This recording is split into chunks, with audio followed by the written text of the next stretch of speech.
Estou convencido de que aquele que começou boa obra em vocês vai completá-la até o dia de Cristo Jesus. Filipenses 1, verso 6.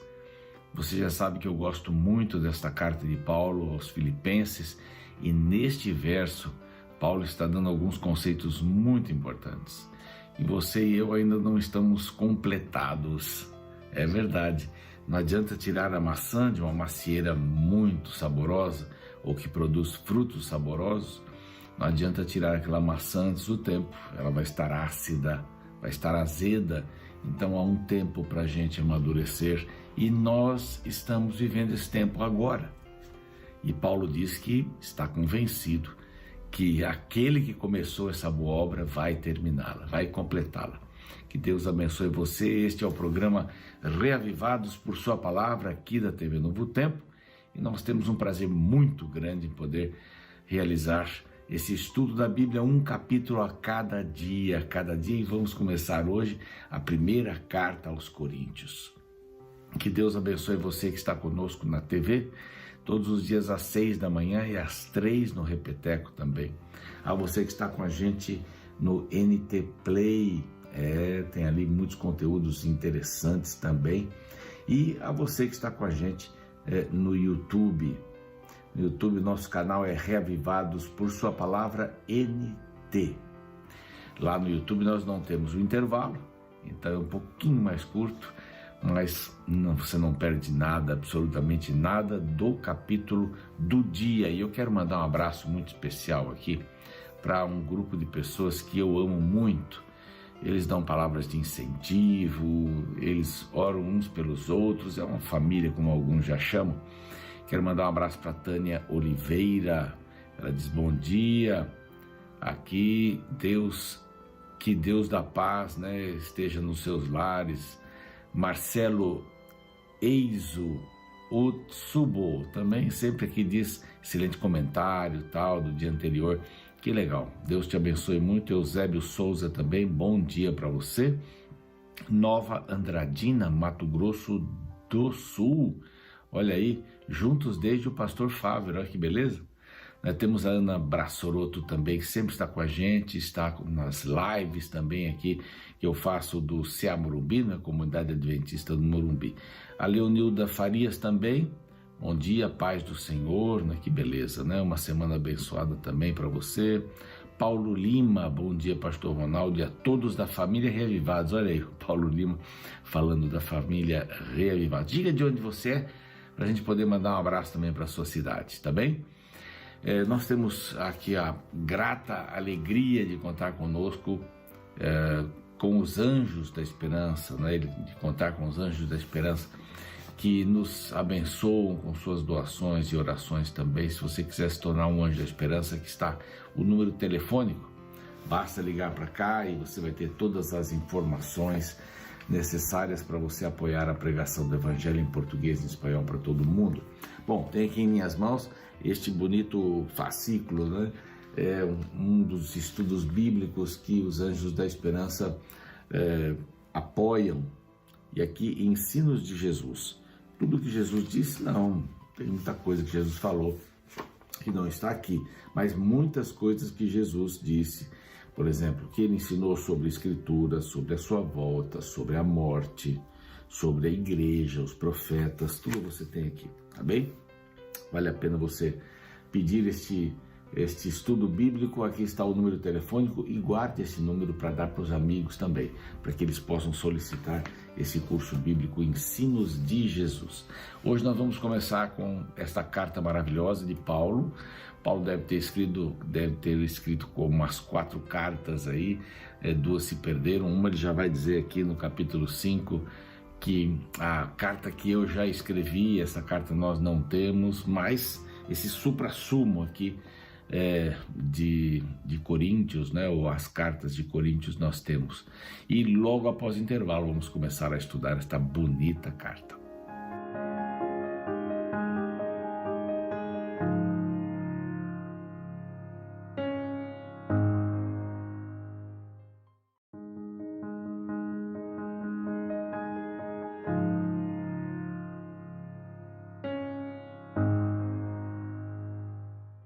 Muito bem, já estamos de volta com o programa Reavivados por sua palavra aqui da TV Novo Tempo. Um grande abraço para você que chegou agora.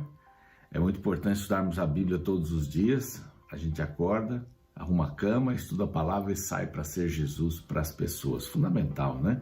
Senão a gente vai ficar obeso espiritual se não formos Jesus para as pessoas. Vamos lá então para Coríntios, esta carta muito linda, a primeira carta aos Coríntios de Paulo.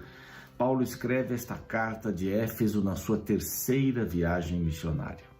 Ele foi pastor, fundou essa igreja lá pelos anos 50, 51 da nossa era, e ele escreve esta bonita carta. Bom, bonita porque ela vai nos ensinar muitas coisas. Ali em Corinto eles estavam vivendo uma situação bastante ruim, bastante negativa. Muitas divisões, a moralidade tinha dado um alô e tinha ido embora, eles viviam uma vida imoral. Por quê? Então vamos colocar um mapa aqui para você dar uma olhadinha. Este primeiro mapa aqui mostra um quadro mais geral, mostra as viagens de Paulo, inclusive a viagem de Paulo para Roma, né? Esse pontilhado alaranjado. Então cada uma dessas viagens estão aqui, nós já falamos sobre as mesmas lá no livro de Atos, né? Mas você está vendo esse ponto vermelho aqui, este é o ponto que indica Corinto, a cidade de Corinto, uma cidade grega, não é, da região de Acaia, e nessa hoje é uma ilha praticamente, né, porque existe ali uma passagem para os navios,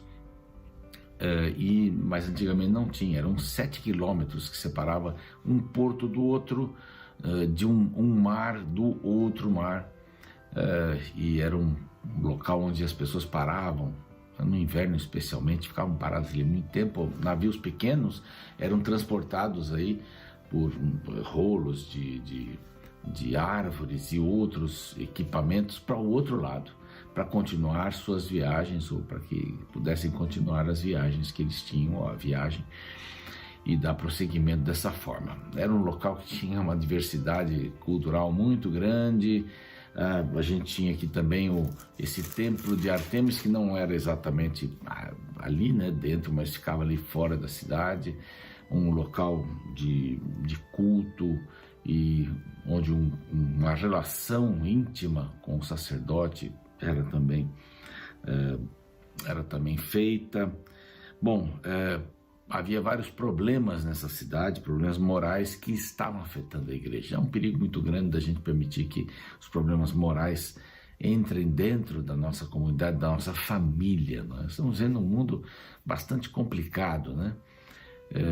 A gente tem aí alguns filósofos, estudantes, né? Sociólogos, que divide o mundo em 3 partes: o primeiro mundo, o segundo, o terceiro mundo. O primeiro mundo, mundo pagão, mas ele foi substituído pelo mundo cristão. Houve apenas uma substituição de algo melhor, e que hoje nós estamos vendo no mundo pós-verdade. Não tem mais verdade, não tem mais... cada um tem a sua verdade. E isso é muito complicado, hein? Muito complicado. A gente tem que cuidar bem com os lares, o que a gente vê, o que a gente toca, o que a gente busca, né? Bom, mas vamos ver aqui um outro mapa, outro mapinha aqui que mostra, deixa eu colocar aqui também para acompanhar. Muito bem, já está aí. Aí já está essa, vamos dizer hoje, essa ilha, né? A cidade de Corinto está ali, na Grécia Antiga, Atenas está lá do outro lado, e vejam como é pequenininho esse espaço, né? Que Corinto representava, ou onde estava Corinto. Por isso que a situação, obrigado, por isso que essa situação era bastante difícil, né? Multicultural, muita gente, a igreja era inexpressiva, e Paulo escreve para esta igreja com muito carinho. Os irmãos dessa igreja escreveram para Paulo, citando algumas coisas. Ele vai dizer assim: segundo que vocês me escreveram, tal. Mas vamos lá, vamos dar uma olhadinha. O que esse povo precisava era de sabedoria. E praticamente todos os capítulos apontam um aspecto da sabedoria. Eles tinham que enxergar as coisas do ponto de vista de Deus, no ponto de vista cristão agora. Havia ali muitos judeus, alguns judeus, né, que se converteram, e havia muitos gregos que estavam por ali e outras de outras nações também que haviam se convertido para o Evangelho. E tinha uma confusão, eles traziam as coisas de fora, eles tinham uma vida promíscua, vida muito promíscua. E a gente vê aqui que a primeira parte, a primeira preocupação de Paulo escrever esta carta é falar sobre o chamado deles. Bom, se eu sei de onde vim, né? Qual o propósito da minha vida, e onde vim, onde estou, para onde vou, qual é o propósito da minha vida, então eu tenho rumo, né? Se eu não tenho propósito na vida, qualquer caminho serve. E é o que a gente está vendo hoje. As pessoas têm o propósito da felicidade. Quero ser feliz. Muito bem, quero ter prazer. Bem, qualquer coisa serve para ter felicidade, mesmo que ela não seja duradoura, mesmo que ela não tenha um propósito futuro, tudo bem. Qualquer coisa serve. Então nós temos muitas semelhanças com o Corinto, muitas semelhanças. Não é? A coisa que se fazia antigamente, hoje elas são o jeito de ser, né? Eu sou assim. Antigamente eu fazia, hoje eu sou. E a promiscuidade graça a todos os setores, todos os gêneros. A promiscuidade é uma coisa bastante séria hoje em dia. A promiscuidade dos olhos, a promiscuidade dos corpos. Então, meu corpo, minhas regras, eu é que mando, eu é que sei, eu é que faço, né? Já há pessoas estudando essa possibilidade de que o aborto não seria só com crianças que estão dentro dos ventres, né, maternos, ou do ventre materno, mas quando a criança sai também.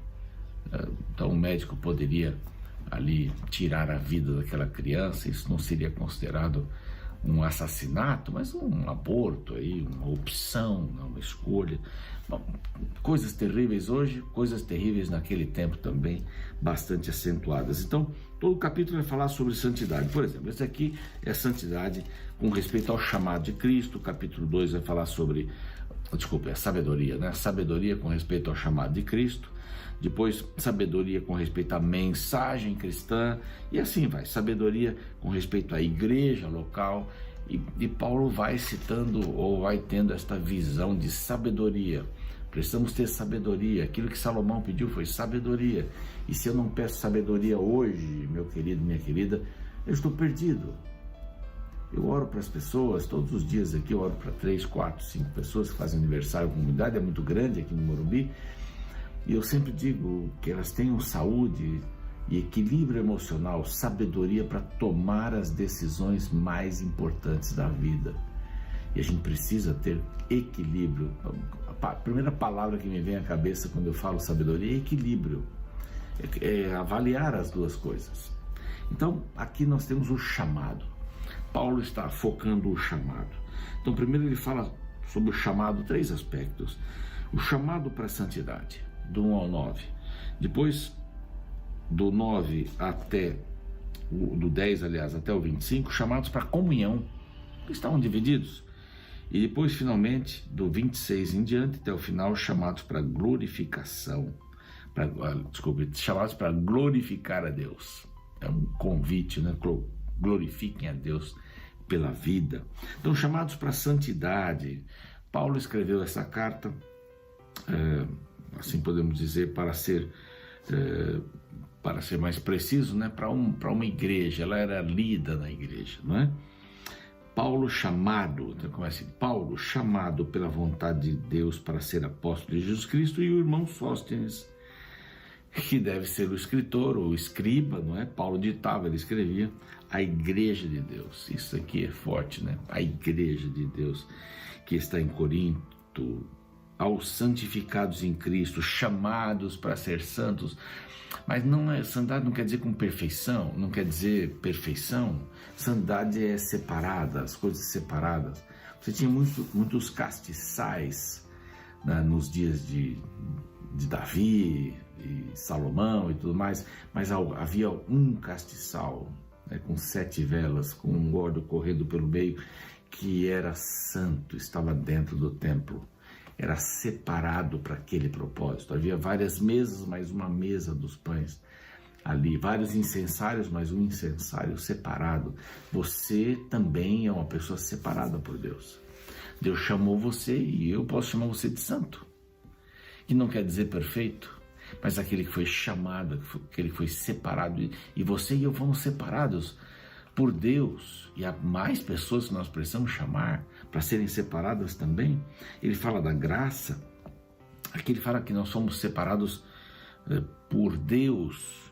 Depois, a partir do verso 4, ele fala que nós somos enriquecidos pela graça. Verso 5, porque em tudo fostes enriquecidos nele, em toda palavra, em todo conhecimento. A riqueza está aqui, perto de você. Tome posse dessa riqueza, que é a palavra de Deus. Depois ele vai falar que nós estamos esperando a volta de Cristo. Os chamados foram esperando, estão esperando. Então, aqui diz que não nos falte nenhum dom, aguardando vós a revelação do nosso Senhor Jesus Cristo. Jesus vai vir. A partir do verso 8 ele fala sobre a nossa dependência da fidelidade de Deus. E no verso 9 diz assim: fiel é Deus, pelo qual fostes chamados à comunhão. E aí vem a comunhão, né? Fiel é Deus. Meu querido, minha querida, Deus é fiel. Ele vai honrar todas as promessas que ele fez para você. Agora, são chamados à comunhão, são chamados para a santificação, porque estão debaixo da graça. Deus é fiel. Fique firme na promessa da volta de Jesus. Serve para nós também. Depois somos chamados para a comunhão. Ele diz que faleis todos a mesma coisa, não haja entre vós divisões. Antes, esse é o verso 10, né? Antes sejais inteiramente unidos, na mesma disposição mental, no mesmo parecer. Isso é comunhão. Aqui dizendo que Paulo está dizendo assim: fui informado, verso 11, que há contendas entre vós. Uns estão dizendo: eu sou de Paulo, eu sou de Apolo, eu sou de Cefas, eu sou de Cristo. Não importa. Aqui não, nós não somos salvos. Ele pergunta assim: por acaso foram batizados por mim? Eu batizei poucas pessoas. Por acaso Paulo foi crucificado por vocês? Eu fui crucificado por vocês? Não, não foi. Ele chama a cruz de loucura. É uma coisa que está fora de todos, desculpe, para que os que se perdem. Certamente a palavra da cruz é loucura para os que se perdem, e para nós que somos salvos, poder de Deus. E aqui ele vai usar várias vezes a palavra sabedoria, no verso 19, verso 20, verso 21, 2 vezes. É a sabedoria de Deus, a salvação de Deus. Ele fala da loucura da pregação para judeus e para gregos. Nós pregamos o Cristo crucificado. Nós pregamos o Cristo, então estamos todos unidos nele. Não é a vida, a crucificação de Paulo, ou o batismo de Paulo, ou quem faz, ou quem deixa de fazer. Nós estamos centralizados em Cristo, e a menos que estejamos unidos em Cristo, vamos estar desunidos entre nós. Cristo vai nos unir. Esse preciosismo, às vezes, de querermos puxar a brasa para a sardinha. E aqui, finalmente, somos chamados para glorificar a Deus. Aqui teria muita coisa para falar sobre a loucura, né? Mas fomos chamados pelo poder de Deus e a sabedoria de Deus, a loucura de Deus. E a partir do verso 26, Paulo lembra da nossa identidade, né? Há 2 princípios importantes. Deus escolheu coisas loucas, verso 27, do mundo para envergonhar os sábios, escolheu as coisas fracas do mundo para envergonhar os fortes. As loucas, as fracas, e Deus escolheu as coisas humildes. Humildes, já terminando aqui. Humildes para reduzir a nada as que são orgulhosas. A fim, esse é o propósito, a fim de que ninguém se vanglorie na presença de Deus. Mas Deus nos deu tudo em Jesus Cristo. Sabedoria, olha que sabedoria. Vai falar muito sobre sabedoria aqui, viu? Justiça, santificação, redenção. Ele deu aquele que se glorie-se no Senhor. Nós estamos unidos no Senhor. Esposo e esposa, se cada um seguir a sua vida, temos que estar unidos no Senhor. Pais e filhos, unidos no Senhor. Professor e alunos, unidos no Senhor. Pastor e ovelhas, unidos no Senhor. Igreja, unidos no Senhor. Não na minha visão, na visão de A, B, C, mas unidos no Senhor. É Cristo. Nós somos chamados por Deus. Não se esqueça disso, não fomos chamados. Deus nos escolheu. Deus nos chama para comunhão. Este é o primeiro capítulo. E promete, hein? Ele está já plantando aqui a base para o que ele vai dizer depois. Vamos orar pedindo essa união na família, na igreja, em todos os lugares. Vamos orar. Pai querido, pedimos a tua bênção, que possamos estar unidos em Cristo, não em qualquer conceito humano, não em qualquer vontade humana, preciosismo humano, mas em Cristo Jesus. E a nossa salvação está ali em Cristo, porque nós somos chamados por Deus. Senhor, nós fomos chamados para comunhão e nós somos chamados para glorificar a Deus, não a um ser humano ou a qualquer outro que não seja Deus. Abençoa, Senhor, nossa família, nossa igreja, em nome de Jesus. Amém. Espero você amanhã. Um abraço. O que Deus espera das pessoas que estão nas igrejas? A resposta está no início da carta que Paulo enviou à igreja de Corinto. No verso inicial lemos: A igreja de Deus que está em Corinto, aos santificados em Cristo Jesus, chamados para ser santos. Sim, a Bíblia é muito clara. Deus espera nossa santidade. E diferente do conceito construído no imaginário popular, de que santo é aquele que não tem erros, ou alguém que morreu e foi canonizado, na perspectiva bíblica, santidade significa viver de forma separada para Deus. A palavra santo do hebraico kadosh significa separado para um propósito religioso.